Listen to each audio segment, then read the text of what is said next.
Fala, torcida que canta e vibra, uma excelente quinta-feira. Estou aqui trazendo mais um vídeo no canal com essas últimas informações e a repercussão na mídia desse empate do Palmeiras contra a equipe do Atlético Mineiro na estreia do Campeonato Brasileiro. Além disso, mais informações dessa situação de Veiga e se realmente vai chegar reforços no Verdão nessa janela. Se inscreva no canal, deixe seu like, se quiser deixar a opinião de vocês aí nos comentários e vamos com o vídeo. Isso foi uma coisa que o Palmeiras vai ter que melhorar quando não tem o Vitor Roque. Mas eu gostei do Palmeiras em termos de tentar construir. Porque é algo que eu falo muito, eu bato muito em cima. O Palmeiras tem bons jogadores, jogadores tecnicamente refinados, principalmente com a chegada do Marlon, que é um cara que tem um bom passe longo, é um cara que muitas vezes pega a bola e não precisa nem de olhar, ele já pega, no primeiro passe ele já rompe linhas.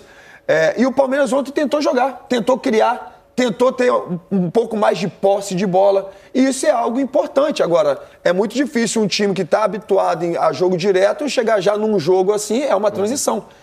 Mas eu consigo ver um Palmeiras tentando melhorar nesse aspecto. É normal, assim, eu gostei. Eu acho que para início de temporada, para o Palmeiras assim, jogar contra o Atlético Mineiro, que não jogou contra qualquer time. Não, jogou contra o Atlético Mineiro, que vem de uma vitória contra o Cruzeiro, contra o seu maior rival. O estado de ânimo dos caras estavam elevadíssimo, então foi um bom início de Campeonato Brasileiro para as duas equipes. E uma questão com relação ao Atlético, né? A gente, obviamente, botou o Atlético algumas prateleiras abaixo por conta de 2 temporadas abaixo do Atlético, sobretudo quando a gente fala de Campeonato Brasileiro.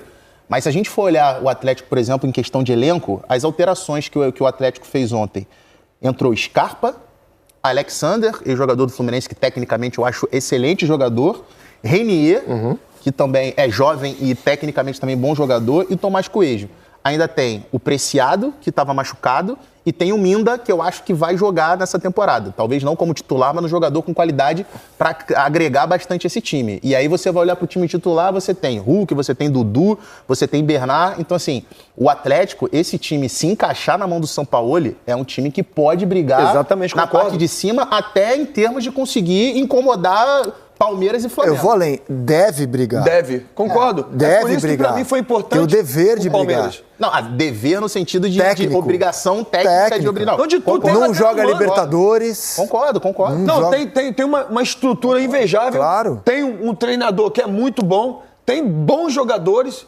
Então, assim, concordo com o Isaac, o Atlético Mineiro deve fazer uma temporada muito melhor do que foi no ano passado. Deixa eu fazer uma pergunta pra vocês sobre o gol do Palmeiras. Nada contra o Carlos Miguel, que eu acho que é um goleiro de grande potencial.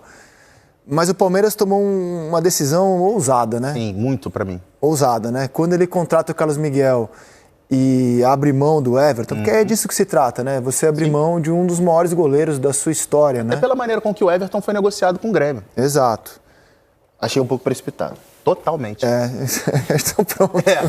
Isso aí. Assim, eu acho que o Carlos Miguel é um goleiro que a gente daqui a 5 anos pode falar que o Carlos Miguel também entrou no rol dos grandes goleiros da história do Palmeiras. Mas acho que nesse momento em que ele se torna titular absoluto, eu não vejo o Carlos Miguel com rodagem suficiente para você chegar e garantir. Ó, esse cara aqui é o dono da camisa 1, que eu tô falando simbolicamente, né? Da camisa 1 é o dono da meta do Palmeiras. Eu acho que não tem. O ponto, Pedro, pra mim, assim, é que quando o Everton sai do time, ele não tava mal, ele se machucou. Ele se lesiona, exato. Não é uma saída da equipe porque ele tá numa má forma e é barrado e espera um pouquinho, daqui a pouco você volta.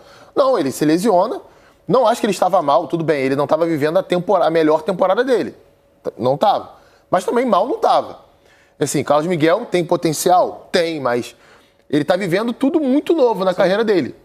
Ele vai viver a primeira temporada inteira como titular de um grande clube brasileiro. Ele tem um início de carreira no profissional, assim, meteórico no Corinthians, sai, se eu não me engano, com 14 jogos como profissional do Corinthians, não tem rodagem suficiente lá fora. Barra o Cássio. É isso, não tem rodagem, o Cássio sim, naquele momento estava numa queda ali, sim, técnica muito grande, então ele barra... com problemas de saúde mental. Acho que até o próprio Cássio pediu, não foi? Ele barra o Cássio porque o Cássio estava muito mal, não é a questão do Palmeiras, não é que ele barra o Everton, porque o Everton, a gente pode até discutir se o Everton já não apresentava mais o mesmo nível técnico de outros tempos, onde estava frequentemente com seleção brasileira. Mas, assim, para mim são situações completamente diferentes. E aí ele volta ao Palmeiras, acho que a contratação dele pelo Palmeiras é justificável, porque é um goleiro jovem, um goleiro de potencial. Mas acho que o Palmeiras tinha que manter o Everton ali e ir trabalhando o Carlos Miguel para que no futuro pudesse ser o sucessor do gol do Palmeiras de maneira chancelada, ó, com certeza. Acho que esse momento ainda foi precipitado. Claro que não sabemos o que acontece nos bastidores, né? Mas sendo um comentário quanto a isso, eu entendo que o Everton, de fato, é um dos maiores, não é o maior, para mim o maior goleiro da história do Palmeiras é o Marcão. Mas assim, até com meu modo de pensar, tá, gente? Até com sobras. Agora, em termos de títulos, o Everton, sem dúvida, ele ultrapassou o Marcos, né? Agora, é entender o que eu penso que aconteceu, né? Entendimento meu do que de repente pode ter acontecido. Não falei com ninguém, é um achômetro do Felipe Melo. O Everton entender que precisa de, não sei quanto tempo faltava de contrato para ele, e o Grêmio ofereceu aquilo que ele queria. Então, para o futuro, olha, eu quero, de repente, se você me der mais 3 anos de contrato, que eu sou goleiro, eu sou jovem ainda, 3, 4 anos de contrato para eu encerrar aqui, Palmeiras, não, eu não penso que seja dessa maneira. Então, você como é um ídolo do clube, a gente vai abrir, você quer ir para outro clube? Vai para outro clube. Porque o normal, de fato, o Everton, você daqui a pouco vai passar suas luvas para o Carlos Miguel. Então a gente vai fazendo essa transição. O Carlos Miguel vai jogar um pouco mais né, na temporada, porque temporada de goleiro você sabe como é que é, né? O goleiro joga, tiver 70 jogos, vai jogar 70 jogos. O cara não quer deixar o outro jogar e é normal, isso aí faz parte. Então o que eu penso que aconteceu foi isso, assim, o Everton entender que era o momento de novos ares para poder ter um pouco mais de tempo de contrato e poder construir sua história em outro lugar. Haja visto que o Palmeiras entendia naquele momento que não queria renovar o contrato do Everton. Digo isso porque eu vi a entrevista do Abel quando fala, para mim o Everton é o maior goleiro da história do Palmeiras. Então, se ele é o maior goleiro da história do Palmeiras, por que não continua? Então, eu acho que a grande questão é que o Palmeiras deixou de ter no gol um dos maiores goleiros de sua história para ter hoje 2 goleiros que não passam exatamente a confiança que o torcedor imagina. Mas pro torcedor. Não tenha dúvida de que para o Abel, ele passa essa confiança. O Carlos Miguel passa essa confiança. Mas nos jogos não tem demonstrado.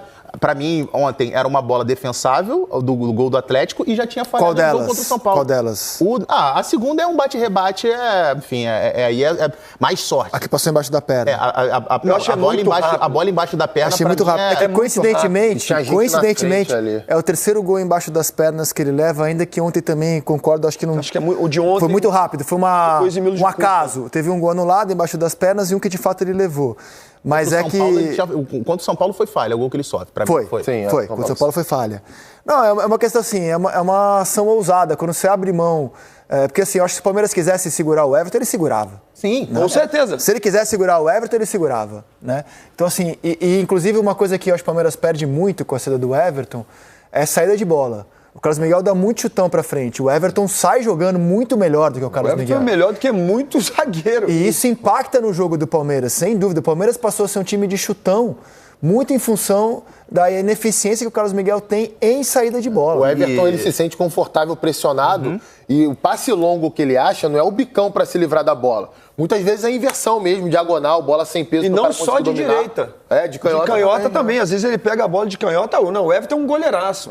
Só para deixar claro, tá, gente? Pode ser que no final do campeonato a gente esteja aqui discutindo o Carlos Miguel como o melhor goleiro do Campeonato Brasileiro. Mas é hoje, uma dúvida. Acho que é um goleiro de muito potencial. Também penso Mas acho que o movimento que o Palmeiras fez de ter liberado, na minha visão, tão facilmente o Everton, foi de fato muito arriscado. O Sampaoli foi expulso, não foi só o Jorginho. Só para variar também. Que levou um cartão vermelho. O Sampaoli também foi expulso por reclamação. Né? Ele reclamou do lance do VAR, do impedimento do Coelho, né? Foi o motivo de maior reclamação dele ali.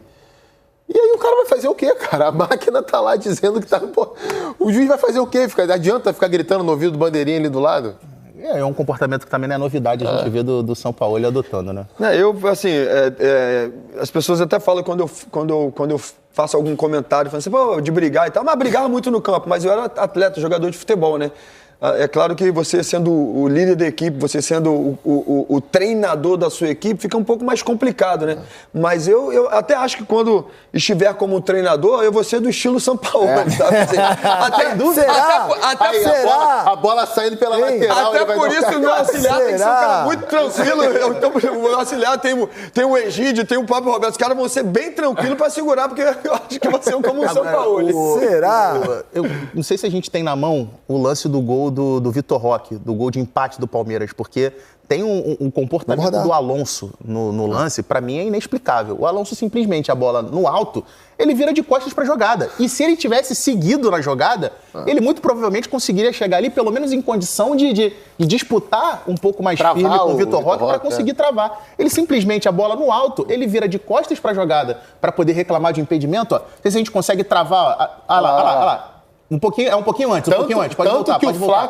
Que o Flaco era dele, ó. Ele tá de costas pra jogada. O Flaco era dele, ó. Ele tá de costas na jogada nesse momento, ó. O Juan tava pedindo impedimento de quem era dele. E pedindo impedimento de quem? Eu acho que ele tava pedindo como se o Flaco tivesse voltado. Ele vira de costas. Se ele segue na jogada, ele muito provavelmente teria chegado nessa bola primeiro que o Vitor Roque. Isso provoca o seguinte, o encaixe do Flaco era ele, do Vitor Roque era o Juan. Quando o Juan percebe que o Flaco sai e a bola é no Flaco, o Juan larga lá, ó. Isso. O Juan larga o mais próximo do Roque e vai disputar a bola com o Flaco. E aí vai sobrar o Roque nas costas do Juan. E aí olha lá, ele o Juan vira saindo. completamente de costas, cara. E o Alonso não faz nenhuma coisa nem outra. Ele não vem no Roque, não vai na cobertura. É o erro do próprio Alonso, do lateral direito. Lateral também o lateral direito, o lateral direito é o normal dele ele fechar, porque se ele fecha, por mais que o Vitor Roque seja muito forte, ele vai segurar o Vitor Roque. Vai fazer o quê? Vai virar em cima dele? É o Alan Franco. Então o Alan Franco também. Agora, é aquilo que eu falo, como sentiu falta o Palmeiras de um atacante que briga por tudo, que não existe bola perdida. Foi o que aconteceu agora no gol do Vitor Roque, né? Ele não tem bola perdida, ele saiu atropelando todo mundo. Bota tudo pra dentro do gol. Exatamente. E eu acho que o Vitor até ficou vendido na jogada, porque ele tá esperando o Alonso subir, ou pelo menos incomodar embaixo o Flaco, e o Alonso vira de costas pra jogada. E aí, quando ele sai atrasado pra poder disputar com o Flaco Lopes. Foi confiar, né? Existe uma coisa no futebol que a gente fala que é essa, nunca confie no seu companheiro. Sempre pense que ele pode falhar.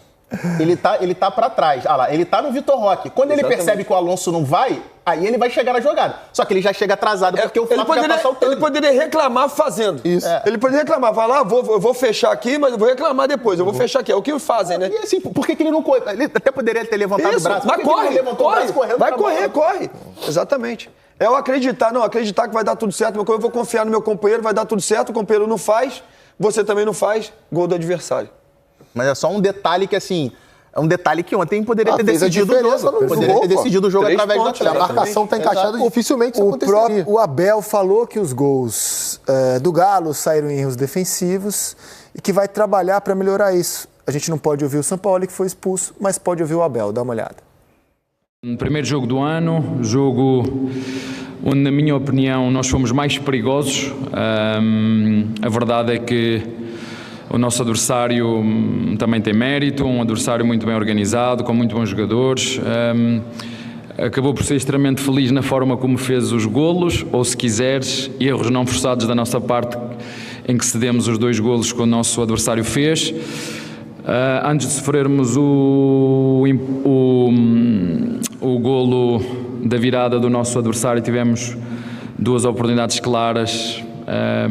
Isso foi uma das coisas que eu gostei, nós conseguirmos levar a bola até o último terço, até à zona da decisão.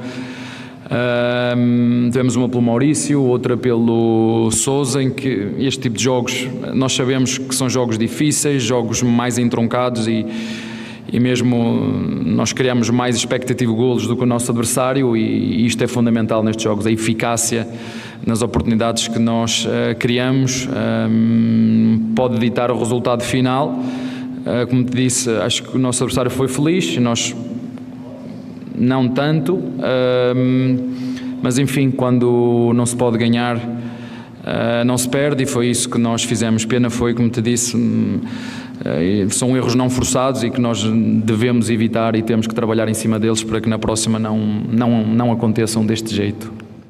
No fim de semana, o Palmeiras joga contra o Botafogo de Ribeirão Preto, fora de casa pelo estadual. Outra dúvida que eu tenho é qual será a postura do Palmeiras, que tem mais elenco para rodar, né? E está com uma situação de classificação muito mais tranquila em relação ao São Paulo. E o Palmeiras repercutiu como esse jogo de estreia, Júlia Dotto? E o que dizer da montagem do elenco? O torcedor quer saber se chega um camisa 5 ou não. Ontem o time sofreu bastante defensivamente, né, minha amiga? Boa tarde.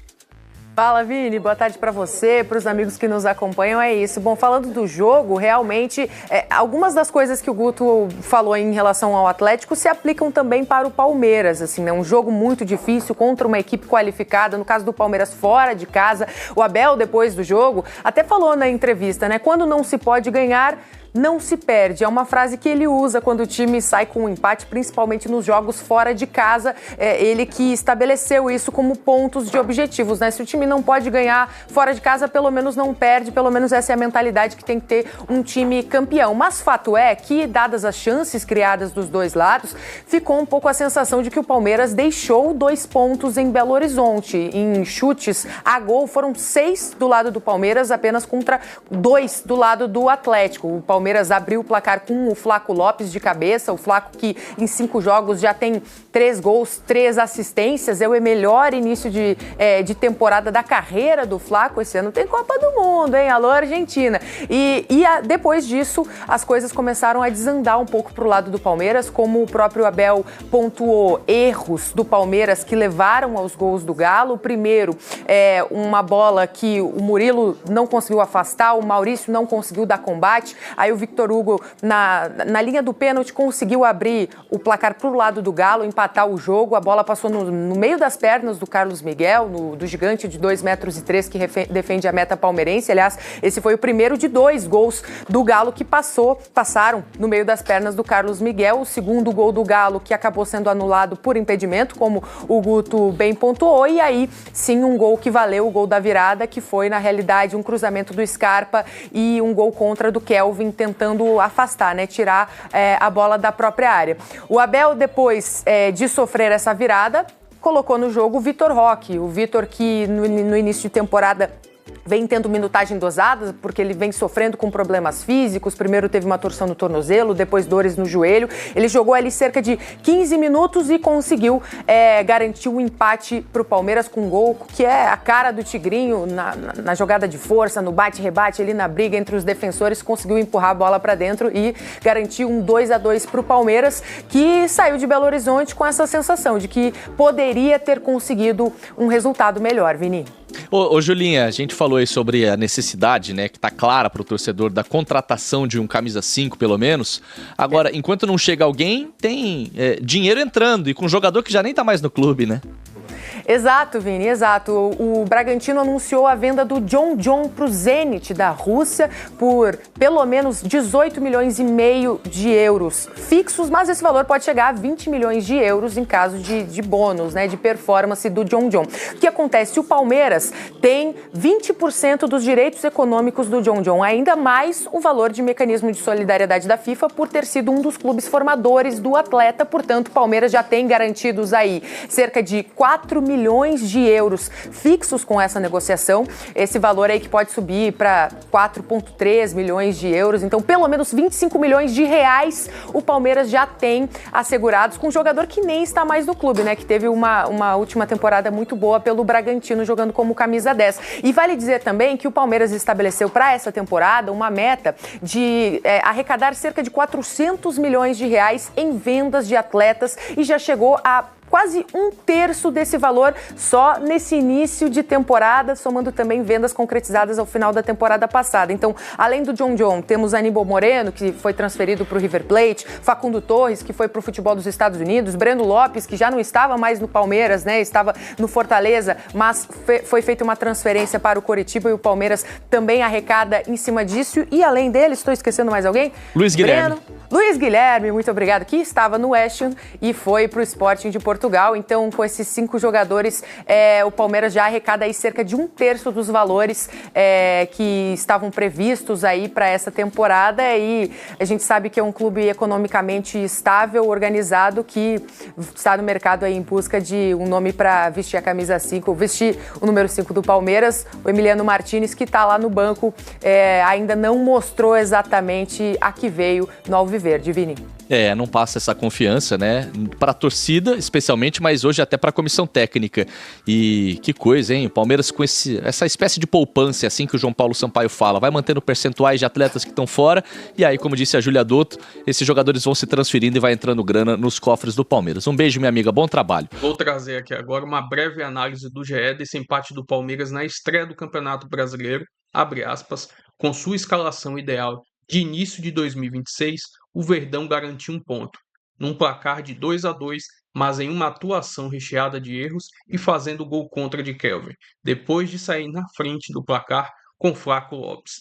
Início pouco empolgante para quem quer brigar por mais um título brasileiro. O time, apesar do ritmo lento da partida no início, começou bem com Flaco, Maurício e Andras pressionando a saída de bola do Atlético, repetindo algo que se mostrou promissor no Choque Rei, e com Sousa e Alan nas pontas. Foi mais perigoso no ataque, mas sucumbiu aos seus erros defensivos. Após sofrer a virada no placar, Abel fez a primeira mudança aos 31 do segundo tempo, acionando Vitor Roque no lugar de Sousa. Aos 37, surtiu efeito. Flaco limpou a marcação e serviu Vitor Roque para fazer 2-2. A entrada de Vitor Roque deu mais fôlego e força ao setor ofensivo. Nos acréscimos, o Tigrinho ainda teve chance de fazer o gol da vitória, mas foi travado e não conseguiu finalizar. De resultado, o Palmeiras carrega o primeiro ponto somado no Brasileirão em uma temporada que será longa, mas precisará de melhores atuações para ter chance de conquistar o seu 13º título no torneio. Enfim, uma atuação defensiva de dar arrepios nessa partida contra o Galo. E agora, foco total nesse jogo do final de semana contra a equipe do Botafogo de São Paulo, jogando fora de casa no domingo às 20h30. Pelo Brasileirão, o Palmeiras só volta a campo contra a equipe do Vitória na próxima quarta-feira. Se inscreva no canal, deixa seu like, se quiser deixar a opinião de vocês aí nos comentários e até o próximo vídeo. Avante palestra!